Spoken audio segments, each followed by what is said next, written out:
Gamaba. Gamaba is gawad sa manilikha ng bayan, also known as the National Living Treasures. It is an award that acknowledges folk and indigenous artists who, despite the modern times, remain true to their tradition. Gamaba was institutionalized through Republic Act No. 7355 in April 1992. National Commission for Culture and the Arts, or NCCA, is tasked with the implementation and administration of the award. NCCA is the highest policy-making and coordinating body for the culture and the arts of the state. They conduct the search for the finest traditional artists of the land, adapts a program that will ensure the transfer of their skills to others, and undertakes measures to promote a genuine appreciation of and instill pride among our people about the genius of the Manilikha ng Bayan. Gawad sa Manilikha ng Bayan was first awarded in 1993 to 3 outstanding artists in music and poetry. The Gawad sa Manilikha ng Bayan has its roots in the 1988 National Folk Artist Award organized by the Rotary Club of Makati, Ayala. These folk and traditional artists reflect the diverse heritage and cultural traditions that transcend their beginnings to become part of our national character. They provide us with a vision of ourselves and of our nation, a vision we might be able to realize someday, once we are given the opportunity to be true to ourselves, as these artists have remained truthful to their art.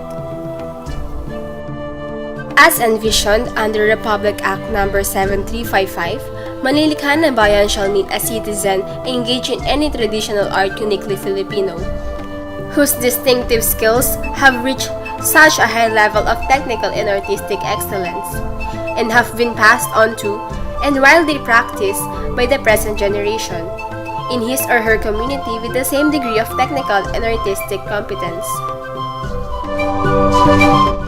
To become a Manilikha ng Bayan, a candidate must possess these different qualities, and some of these are: he or she is an inhabitant of an indigenous or traditional cultural community anywhere in the Philippines that has preserved indigenous customs, beliefs, rituals, and traditions, and has syncretized whatever external elements that have influenced it. Second, he or she must have engaged in a folk art tradition that has been in existence and documented for at least 50 years.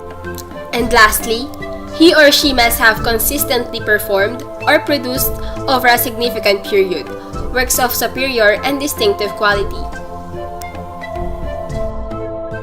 The Gamaba Award shall be given in each, but not limited to the following categories of traditional folk arts, and we have 10 categories: folk architecture, maritime transport, weaving, carving, performing arts, literature,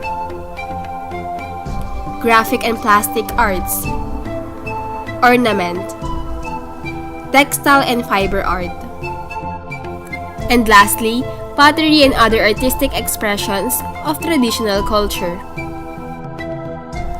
For the past years, we already have 14 Gamaba awardees, which includes Ginao Bilog, Gamaba Awardee for Folk Literature; Masino Intaray, Gamaba Awardee for Traditional Performing Arts; Samaon Sulaiman, Gamaba Awardee for Traditional Performing Arts; Langdulay, Gamaba Awardee for Textile Weaving; Salinta Monon, Gamaba Awardee for Textile Weaving; Alonzo Saclag, Gamaba Awardee for Traditional Performing Arts; Federico Caballero, Gamaba Awardee for Mastering the Chanting of Sigidon, the epic tradition of Central Panay; Uwang Ahadas, Gamaba Awardee for Traditional Performing Arts; Darhata Sawabi, Gamaba Awardee for Textile Weaving; Eduardo Mutuk, Gamaba Awardee for reviving the Spanish colonial era craft of plateria; Haja Amina Api, Gamaba Awardee for weaving tradition; Teofilo Garcia, Gamaba Awardee for Hat Weaving. Magdalena Gamayo, Gamaba Awardee for Textile Weaving. And lastly, our recent Gamaba Awardee, Wang Od, Gamaba Awardee for being the country's oldest mambabatok or tattoo artist. Why you should be the next Filipino national artist? I deserve to become one of the Filipino national artists because I still practice some of our country's tradition and I have the passion in art, poetry, and music. That's why I support the art and culture of our nation.